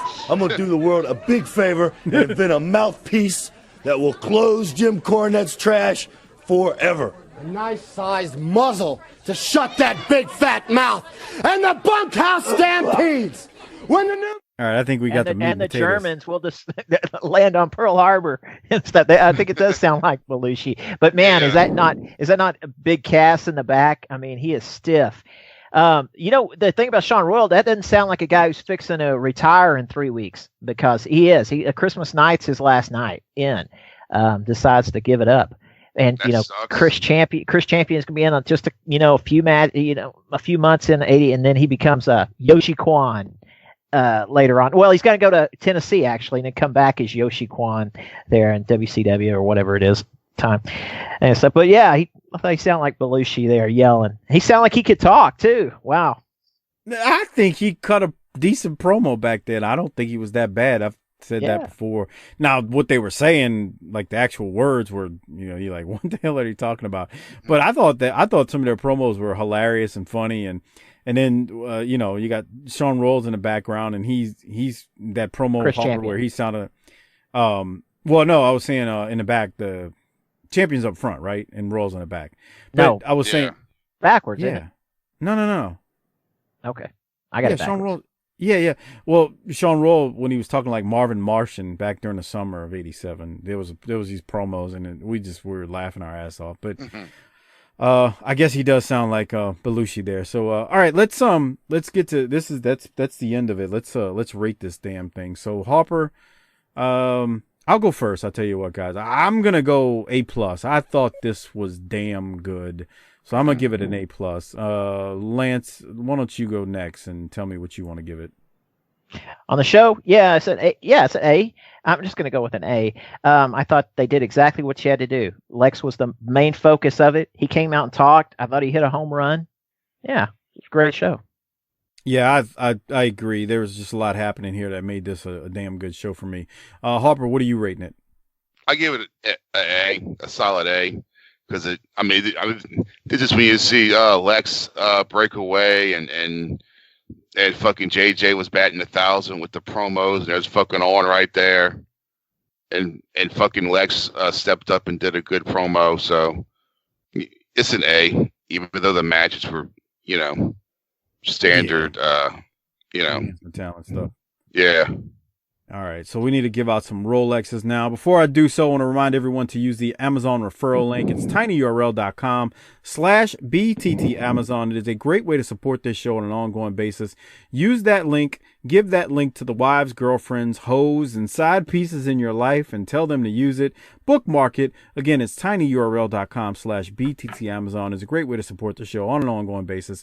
If you missed the link, don't worry, it's in the show notes and show description of this episode. Again, tinyurl.com/BTTAmazon. Anything and everything you buy on Amazon, the show gets a little bit of kickback in return when you use it. If you're using it already, thank you very much. We greatly appreciate it.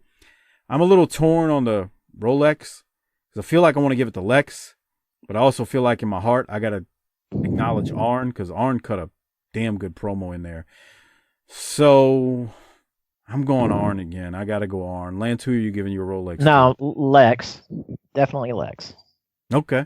Harper? I am on a JJ. Well, there's that option as well. Yeah. I wonder if Doc would have watched this, who he would never have acknowledged Lex. He would have given it to someone else because he hates Luger so much. He would have gave it to Rick. Either Rick Just or do On, it. probably. Yeah. He would not have given it to freaking Lex. There's no. Would you agree? Fuck no. Yeah. He hates Lex. He'd have been like, "Ain't no way, I'm not doing it." That's a fact. All right, so I gave it an A+. You guys both gave it an A's. Gave it 2 A's. Harper, you gave it to JJ. Lance, you gave yours to Lex. I gave mine to Arn. So there we go. All right, before we get out of here, I do want to remind everyone to make sure you're using the, like I said, use the Amazon referral link and become a patron at tinyurl.com/PatreonBTT. Also, don't forget the t-shirts on the Pro Wrestling Tee store. The BTT YouTube, I'm posting the videos now there as well. All these links are in the show notes, so make sure you subscribe on YouTube. Use our Pro Wrestling Tee store if you want to buy some t-shirts of ours. We appreciate it. And I can't think of any other links that really need to be plugged right now. So Lance, anything you want to add? I think we're going to have you next week, but I got to check with Doc. I can't remember if he says he's coming back next week and he's all squared away. So anything you want to add before we get out of here? No, I'll be here. Yeah, you'll be here. I'll be here. If you say come, I will. Whatever you say, man. We haven't even gotten feedback because we haven't posted the other shows. So, man, you may not want me back for the third one. No, I think you'd be good. Don't get me wrong. You know, we got a few people out there who love them some Doc, and I get it. You know, this is all your idea, man. Just as long as you gotta have a whipping boy on the show sometimes, and that's what Doc is. If we're being real here, you know, he's the enhancement talent that we make fun of. He doesn't realize that people laugh at him and not with him. I think that kind of goes over his head, but he's a part of the show. Love him or leave him. Anyway, Harper, anything we got to plug? I mean, by the time this airs, the next Wildcat show is April the 13th, right? Yeah. So April I guess 13th. We should plug it. April. Yeah. This will air April on the 13th, 11th. bro.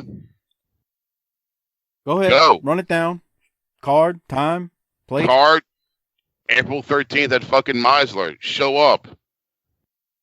Don't be dicks. 7 p.m. bell time? Yes. All right, so 7 p.m. bell time. The other thing, too, is it is the first round of the Wildcat Tag Team Tournament. Who do you think's going to win? How many teams do you have in it? Me? None. Yeah, is it just none of your teams are in it? You don't have one team in the... No, Kojak got suspended. Well, we're going to get an injunction or something. We're going to pull a cornet. He'll be back. I'm going to call Stephen P. New and see if he can work something out. Call Stephen P. New or... Come on, man. Nobody stays suspended if they're a heel in wrestling. We know that. Exactly. You need to tell these people that. Yeah. So, who was Kojak going to tag with if he was going to be in it? Edger and Stone. Edger and Stone. Okay. Yeah. So basically, it's going to be Kojak and Edger and Stone. Then they'll be tag teaming because once we get the attorney involved and get everything cleared, and he won't be suspended. So that's really good to know. Okay. That's right. All right. Man, I went to a show last Friday night. It got to be 11:30, and there were 3 matches still to go. Fuck! We said to hell with it, and it was Matt Cross was supposed to wrestle later, and man, just to hell with it. 11:30? Yeah, 11:30, and I 2 know more matches, you're at least about. 3. Yeah, that one, the Sammy goodbye show for Sammy. That bullshit deal. I don't want to say anything bad, but I have a question though. What time did it start? Well, he starts late every time and stuff, but he had a pre-match. 8 o'clock. Yeah, 8. 8 was the regular, because they had a pre-match. If you bought the meet and greet and were in there, they had a pre-match and they had a guy get hurt pretty good, but never did find out, how legit it was. It was kind of strange that he got hurt, but it just kept going on and on. The main draw was, Sammy Guevara, kind of his last independent show here in town. He's been, pretty regular here in Dallas for a long time. Matt Cross was there. Red Dog was in for a match and everything, but with Jazz, they it was a good show. It just kept going on and on and on. 11:30. That's a long fucking dude. Yeah, and we're an hour away. So I'm in, it's in the shadow of Fort Worth, and it was an hour, drive back home at least. Lance, I saw some of your pictures, but Harper, they are not going a minute past 3 hours because of the commission. Well, because at 10 o'clock, the ambulance, we have to be out the bill right. So it has to end at 10. Like that's when the pumpkin turns back into a carriage.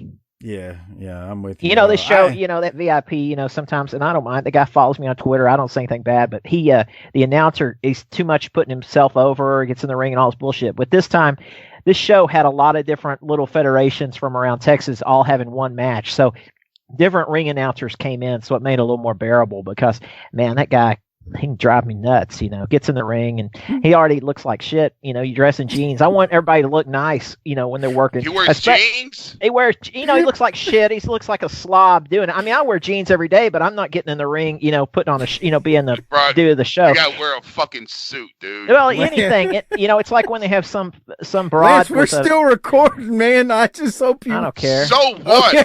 Wear suits. I don't care. I can't take you serious if you don't wear a fucking suit. If as a goddamn ring announcer. No, I can't. You stand it when the fucking refs fucking look like scum. I can't stand that shit either. I can't. When the ref's pulling his pants up the entire time, wear a belt or suspenders. Why should you look like shit? It takes you out of it and stuff. It's hard enough when they've got some broad with a fat ass taking pictures ringside, and you're watching her ass crack the whole show. Don't get me started. Yes, I can't stand the ref with the shirt that's untucked. Yeah, that's a good one. Yeah. God, you fucking bum. If you're gonna be like a commissioner or whatever of any federation, you need to go in there and look halfway decent. You shouldn't be dressed worse than I'm dressed at the show. Because I'm wearing t-shirt jeans. You shouldn't wear a t-shirt jeans. You look like you just walked off the street. Right. Yeah, like you're walking around Walmart. I don't disagree with y'all. I agree. I think you need to present yourself in a certain way. That way you look professional. And Harper's right about the referees, and Harper's right about the ring announcer. I wear jeans every day, but you got to look a little better. Putting on a show. Yeah, I hear you. I just was laughing at Lance because I wasn't expecting a promo to be cut by you on the promotion. That's nice.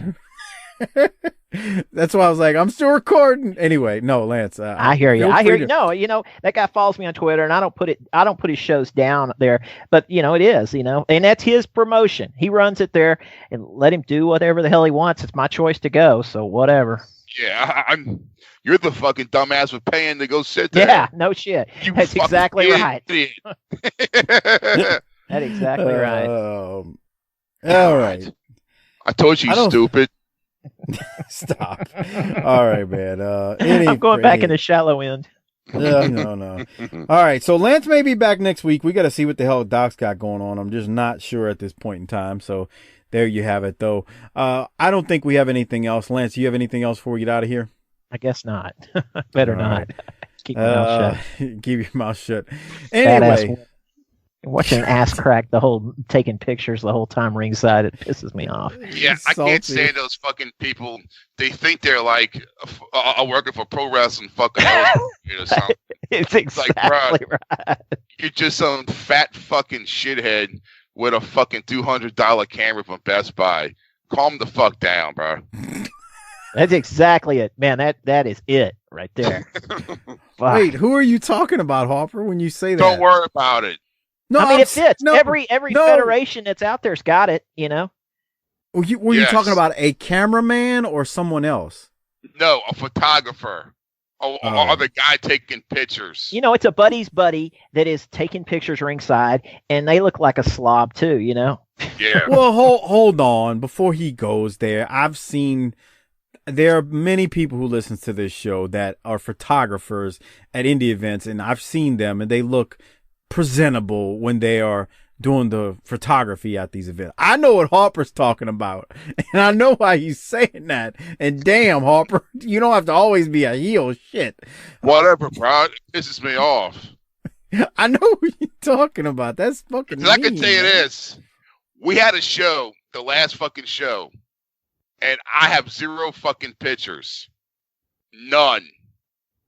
And then we did the spot where I had fucking Edwin Stone hold fucking Kurt Matthews, and I took his protein powder. I was going to throw it in his face, and he kicked it in my face, and it fucking went all over the place. It was just a great fucking picture, and I have no proof of it. It's like it didn't fucking happen.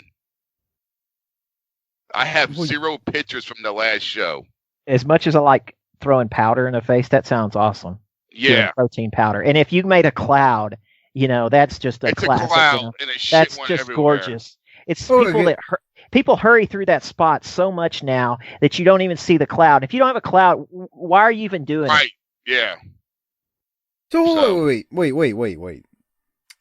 What? You're saying the cameraman didn't didn't catch it? Has a fucking grudge against me and Matt and fuck. I'll say it right now. Fuck. I mean, it's just shit that like we fucking talk about like at the building, but he's got a fucking grudge against me and Matt and shit like that, and we have 0 pictures from our last show. If you look, I have none.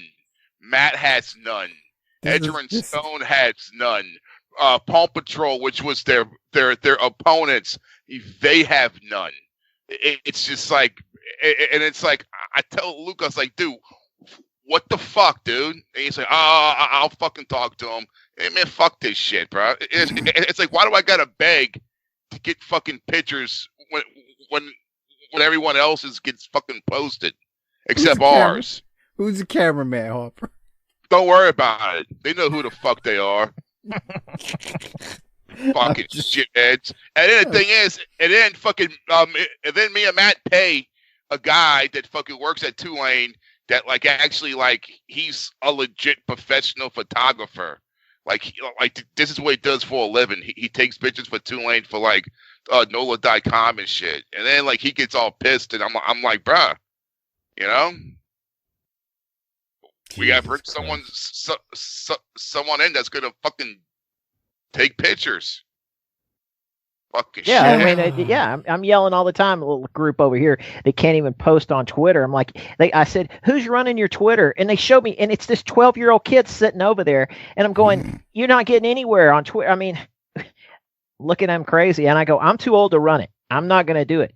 But you know, you got to have somebody running your shit right. And man, I hate for you to miss something like that because I bet it looked cool. Does the guy bring out? Does he bring out protein powder, and is this part of his gimmick all the time? Our opponents was Paw Patrol, and so their thing is like they're like the gym rats, and they're all okay. Cool. You know, and so they always come out with like with the protein, and that's it. And that's the thing they would always do. To people, they would throw the protein. That's like their powder, you know. That's pretty freaking. I like that, man. I've never heard of doing that, but that's a great take on the powder deal. That's pretty cool. So this time, I turned the tables on them.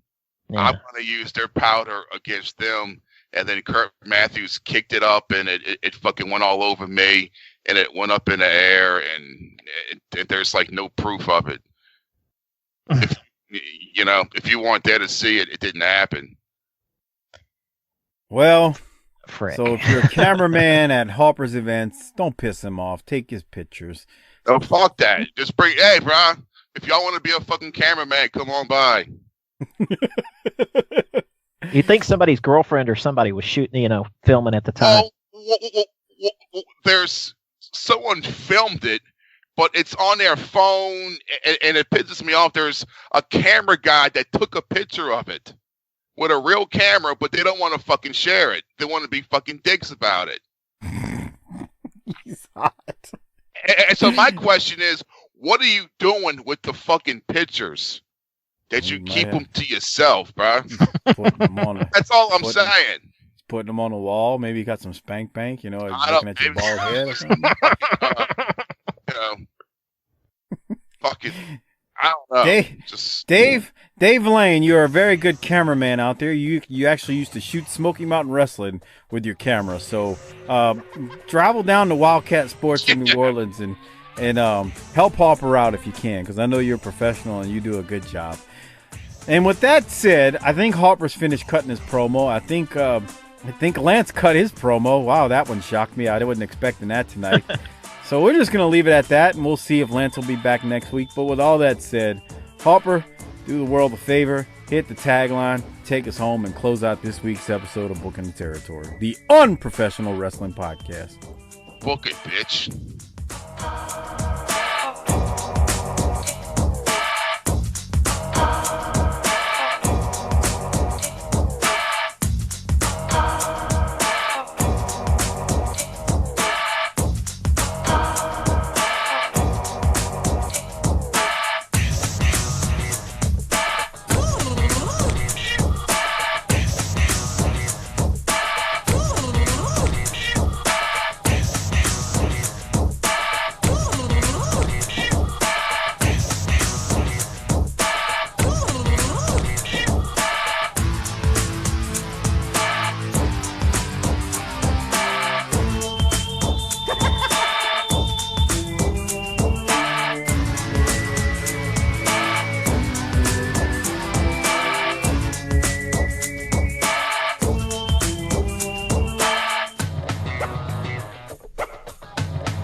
Before we get out of here this week, I just wanted to mention a couple of important things. One being, yes, the new Patreon service at the $5 tier. Remember, you're going to get the Jim Crockett promotions, pay-per-views, and Clash of Champions in 1988. You will also get Lance and I's Q&A sessions that we get from listeners such as yourself. So if you have questions, submit them at bookingtheterritory@gmail.com. I thought about using Twitter, but it would be just too many places for me to look for questions. So please use bookingtheterritory@gmail.com for the Q&A type episodes that Lance and I will do. And remember, the questions can be NWA related, Mid-South related, WCW related, with the stuff we've already covered. And what else was there? World Class, of course. Can't forget about World Class. And as I'm asking you to possibly bump up your Patreon tier, not that you have to, because if you just enjoy getting the world-class shows and the pre-shows and the video reviews, then stay at the $2 tier. It's it's fine. I understand, man. I wanted to offer a little bit more, and Lance and I wanted to offer, and Doc and Harper and I wanted to offer a little bit more for the higher level tier. So there you go. Also, I've said it the last couple of weeks. Over 2 years ago, we first started the Patreon service on Podbean. So, before we get out of here and mention a couple other things, I wanted to just, mention a couple of people that are either at the 2-year mark or near it, or have actually hit the 1-year mark as well. If I miss you, I apologize, but the 2-year anniversary patrons include Marty Howell, Boone Howard, Twit Dust, a.k.a. Dustin, Tim Morecci, the BTT Research Department and Hall of Famer, Wayne G., David DeVries, BTT Hall of Famer, Josh Warren, BTT Hall of Famer, Dan Verner, Coleman 822 is a Hall of Famer, K-Stone 9709, Frog Zeppelin, Voodoo Moon Baby, Mark Wilson at Thin Man Within, Sean Sparks, and at Thin Man Within is a Hall of Fame as well. Patron Sean Sparks, who is at Sparks Third Coast on Twitter, at Spyboy Sports Cap. Alan, thank you for being a Hall of Famer. Drew FN Media, David Cameron, Chuck Erd 58, Slider 91 US Hall of Famer, Troy Anspaugh, the FXC, Jim Vinsky, Steven CG, T-Hog 94 Hall of Famer, SV Pageant Hall of Famer, Moondog, Gerald Green III Hall of Famer. And now I'm sure I missed a name or two because of the move to Patreon. It's a little hard to track how long each member has been. It doesn't allow me to filter it the right way. But all of you out there, I believe if you're not at 2 years, you're close. So thank you very much. And many of you are still using the Podbean Patron service. So if you are, consider the move to Patreon because, man, there's so much more Patreon offers. And I may be doing something special coming up. I'm just not sure if I can do it yet. But it related to if you make the switch. More news on that coming. If I missed you in this shout out for the 2-year Hall of Famers, just email me, bookingtheterritory@gmail.com, and I'll try to get you fitted into the next shout outs for the 2-year or the 1 year. Okay? So I appreciate that. Also, I want to shout out the Hall of Fame patrons, Kenny Byersdorf, Glenn Abbott at GA WrestleNut, Bobby Murray, Marlon Mueller, a.k.a. at Hef's Pint Point. Can't forget Marlon's Twitter. Josh Warren, Everett Starr, Super Duper Hall of Famer Mike Childry, Super Duper Hall of Famer K_Row86, and Super Duper Hall of Famer, Hall of Fame Disrespectfully Classy Marky Blassie, Craig Norman, Johnny on Patreon, the great John Dean at YRC21, Josh Dunn, at Ryan and Auburn, good old Justin, Robert Smith, Joseph Ice, Tim Morecci, the Research Department, Adam Price, Brian Evans, Mark Wilson, Armando Martinez, David Jordan, Jesse Jacobs, Josh Fields, Chris Meyer, Gerald Green III, Mitchell Johnson, Mike Prue, Will Parker, Jeremy Bryant, Classy Alex, Slider 91 US, David DeVries, Frog Zeppelin, SV Pageant, Bill Salsa, Big Rich, God, I always mess this up. Sorry, Alan. At Spy Boy Sports Cap, Ari Miller 39, Dustin Roberts, Jay Shiny, Ruben Espinoza, Merciless Jones, Jesse Lucas, Chris Browning, Justin _Andretti, Coleman 822, Marty Howell, T-Hog 94. Thanks for being Hall of Fame patrons. Appreciate it. Hey, if you are at your 7th month or beyond, because at 7 months at the $9 level or above, you get a t-shirt. If I haven't reached out to you, email me, bookingtheterritory@gmail.com, and I will get it out to you ASAP. It's not on purpose. It's just the move to Podbean, Patreon, it's all messed up. So I can't always tell the exact month you're at. So, again, if you're at your 7th month, reach out to me. I'll get you out your t-shirt. Also, if you're at your 6th month or 12th month at $20 level, let me know. I'll get you out your next t-shirt, too. And I think that's it related to the T-shirts. If you're at the $9 level, so after you get your T-shirt at 7 months, you get another one once a year. So let me know, and I'll make sure I get you out your T-shirt too, each and every year, okay? And I think that's all I got. Oh, I want to shout out my buddy Mike Prue from the Bottom Line Wrestling Cast. Mike and his buddy JV. They break it down a career of Stone Cold Steve Austin, month by month, weekly as well. They're currently in 1998. They go, they've gone back as far as 96, but they're currently in 98. Dive in, check them out. They are at the Bottom Line Cast on Twitter. You can listen to their show at iTunes, Stitcher, Spotify, Podbean, Google Play. Just search Bottom Line Wrestling Cast and you will find them. That's all I have. Thanks as always for being patrons. Appreciate it. You guys are the best. Couldn't do this show without you. And again, thanks to all the 2-year patrons and above, or 2-year anniversary patrons. We appreciate your patronage. I mean, you help make this show go. So as Hardbody Harper always says before he gets out of here, book it, bitch. All right, Tony, we've heard him talk. We want Lex Luger in here. Now, I think I see him over here to find out exactly, Lex, what's wrong with the Four Horsemen and you. You know, Tony Schiavone, David Crockett, I'd be a liar out here to all these people, everyone on national television, if I didn't tell you that this is a very painful time for me, a very emotional time for me, both personally and professionally. You see, I have sweat, bled, trained, lived with the Four Horsemen for the past year.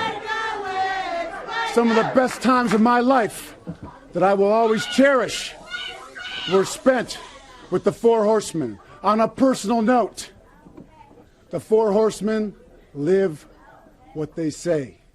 The Four Horsemen live life to their fullest, and I've had some of the most cherished personal moments of my life with that group of people.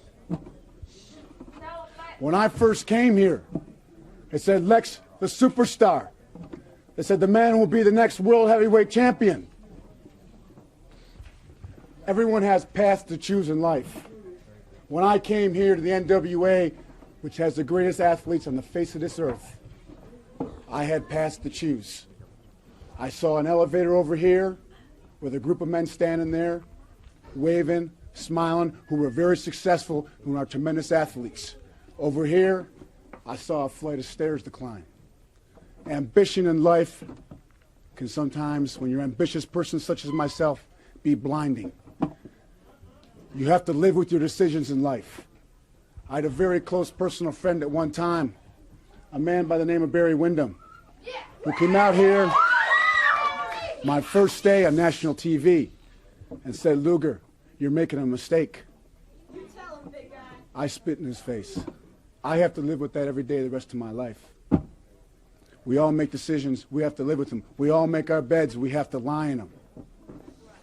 But when I decided to become a Four Horseman, I made a full commitment. I was a team player. Whenever a game plan was laid down, I did it to the best of my ability, even though sometimes I'd lay awake with my eyes open at night when I'm by myself, and I'd stare at that ceiling, and it would prey on my conscience some of the things we did to go through with the game plan, J.J. Dillon.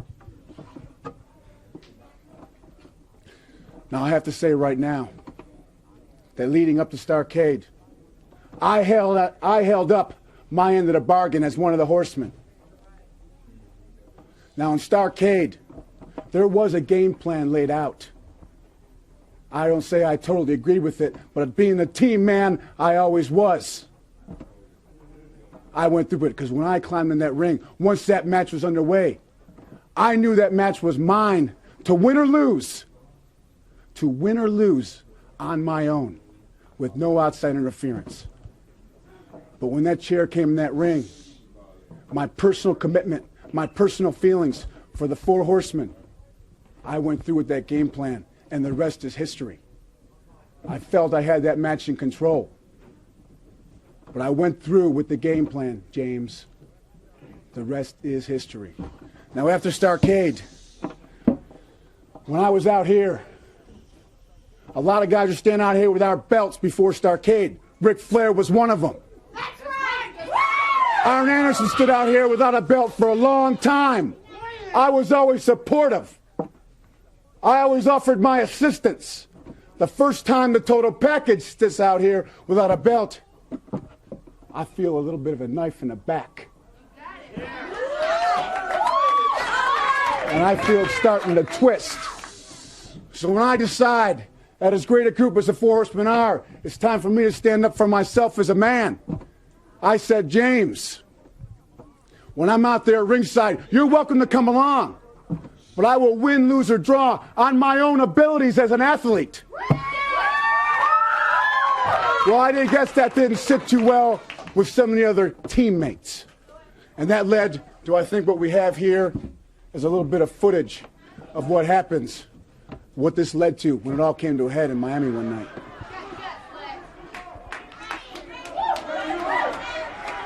You see, David, right here, Arn Anderson is telling me what I'm supposed to do to be a team player. But this was a competitive situation. This was one of the bunkhouse stampedes. This is an athlete chooses. This is a match where there has to be a winner. I'm sick and tired of shortcuts. If there's going to be a winner in a bunkhouse stampede, if there's going to be a winner in a bunkhouse stampede, it's going to be by an athlete who competes for that. Friends or no friends, associates or no associates. What I'm going to do is I'm going to wrestle for that, and they didn't want to do that. And you see what the bottom line here is a result of it.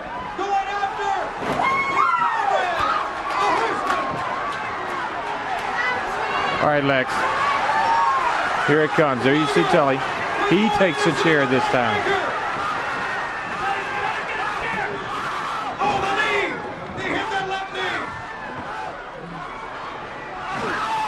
JJ in the corner, he's motioning to drop it down on you. Well, I haven't seen this before, David. I can't say I enjoy watching it.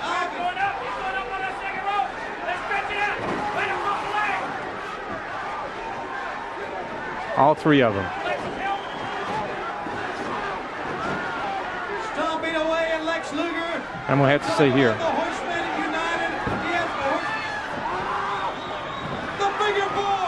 If you were not in the shape that you're in right now, that would have put you out.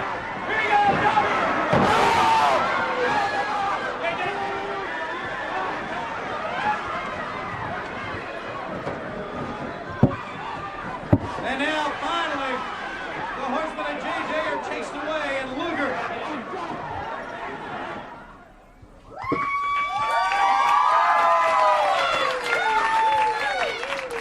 A lot's happened between us. But let me tell you one thing right now, right off the top. From now on, there's no shortcuts for the total package, Lex Luger. From now on, when we step in that ring, I am going to be the athlete everyone ever thought I could be. I'm going to be the man everyone thought I could be. You see right there, the Four Horsemen, you have made the two biggest mistakes of your athletic career. The first mistake was jumping on my case in Miami and leaving me laying for lame. But you see, I'm standing here right now. I'm standing on my own 2 feet. Your first biggest mistake was not getting the job done.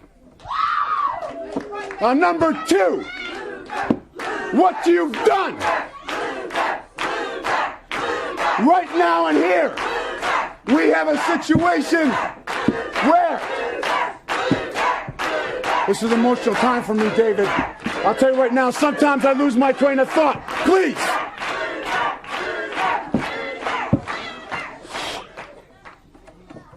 The second biggest mistake is you stepped on a lot of toes of a lot of top wrestlers all over this world. But I'll tell you what right now.